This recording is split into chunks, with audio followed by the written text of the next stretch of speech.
Have you ever thought about what benefits forests have for the earth? Well, forests are known as the lungs of the earth.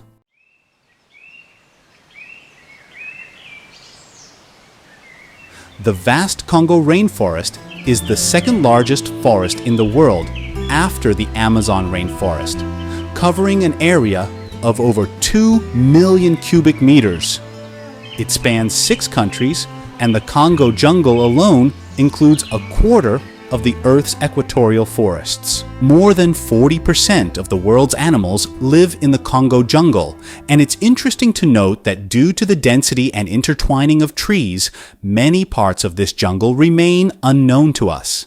The dense foliage of trees has made it easier for some indigenous people to live comfortably away from our world in this jungle and stay safe from governments.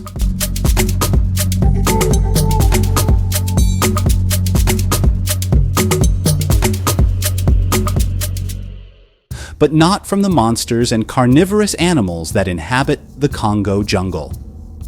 In 1959, a pilot returning from a mission to his base witnessed a very astonishing scene. He saw a gigantic snake crawling, and to get a better view of it, he lowered his helicopter closer to the ground.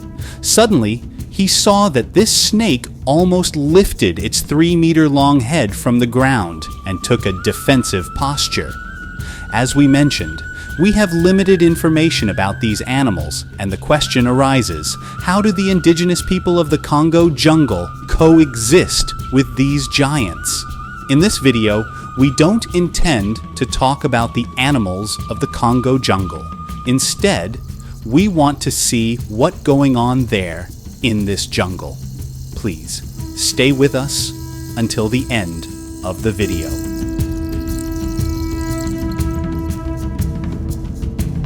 One of the most fascinating facts about this jungle is that the tree diversity in 1 hectare of this jungle is greater than the tree diversity in the entire country of Britain.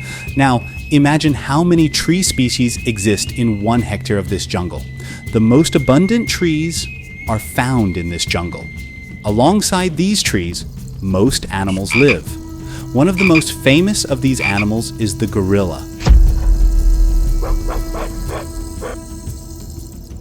As you know, the world's largest river passes through the heart of the Amazon jungle, and in the Congo Jungle, a mighty river also flows from its heart. Interestingly, the gorilla's habitat is also near this river. The indigenous people of the Congo Jungle are divided into approximately 150 groups, each with different characteristics. They are very skilled in survival and adept hunters, and despite not being urbanized or civilized, they are highly intelligent. Tourists have often mentioned that they are very hospitable. The lush jungles of Congo, although abundant in trees and wildlife, are not as vast as the Amazon because the Congo Jungle's area is much smaller than that of the Amazon. Another interesting animal in this jungle is the Oapi, which is half similar to a zebra and half similar to a giraffe. The height of an Oapi is approximately 2.5 meters, and it weighs between 200 and 350 kilograms. An interesting fact to know about this animal is that unfortunately, it has a habit of living alone and is a solitary creature. Due to this solitary lifestyle, there is a disruption in their reproduction process, and they are somewhat endangered.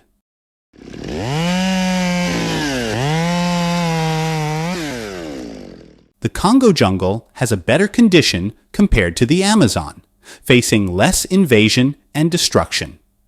Weather-wise, it's in good shape, receiving a minimum of 1,200 millimeters of rainfall annually, reaching up to 2,000 millimeters in rainy years. Another interesting point about this jungle is that the temperature remains around 25 degrees Celsius for about 12 months a year, neither too hot nor too cold. So, we can conclude that it's a very good jungle, but it's important to note that there are also many negative aspects of this jungle. The Congo Jungle is one of the richest areas in terms of various minerals. Firstly, there is oil within this jungle, followed by copper as the most abundant substance. Worse yet, there is a significant amount of cobalt in this jungle. If you've seen videos about lithium batteries in the channel, you're familiar with the challenges related to cobalt. Many companies, especially Chinese companies, are eyeing the mines in this jungle, driven by profit motives. The people of the Congo jungle are very poor and work for these companies almost like slaves. These mines have turned into killers of this jungle, causing the most damage due to excessive mining. The poverty of the people living in these jungles has led to many animals in this jungle facing extinction. Due to extreme poverty, they resort to excessive hunting. Now you might wonder who the real monsters of these jungles are. It's essential to know that almost more than 90 million people live around this jungle. Most of them are also poor and contribute to the process of destroying this jungle. The lives of these 90 million people are 90% dependent on the Congo jungle. When you enter this jungle and encounter its indigenous people, you feel like you've traveled back 10,000 years. These locals are adept at hunting with primitive tools, even making fire with basic implements.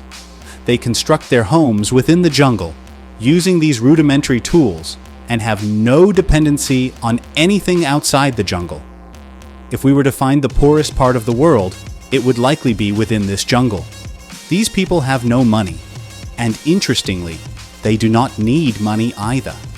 One of the newest challenges has surfaced in the heart of the Congo jungle.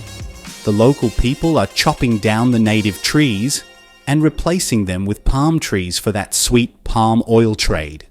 It's like a palm tree invasion caught on satellite images, marching into the jungle and wiping out the natural beauty like a relentless army.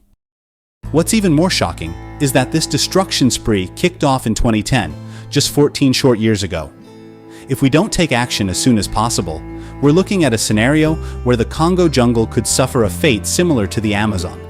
And if we lose both the Amazon and Congo jungles, it's like Earth getting a bad case of lung cancer, and we need to do something about it now. Protecting the forests is crucial for humans. Valuable ecosystems are constantly being destroyed in various ways, all under the pretext of supplying raw materials for the endless production needs of humanity. In this video, we have no intention of offending the indigenous people of the Congo. We just wanted to describe humans from the perspective of the Congo jungle.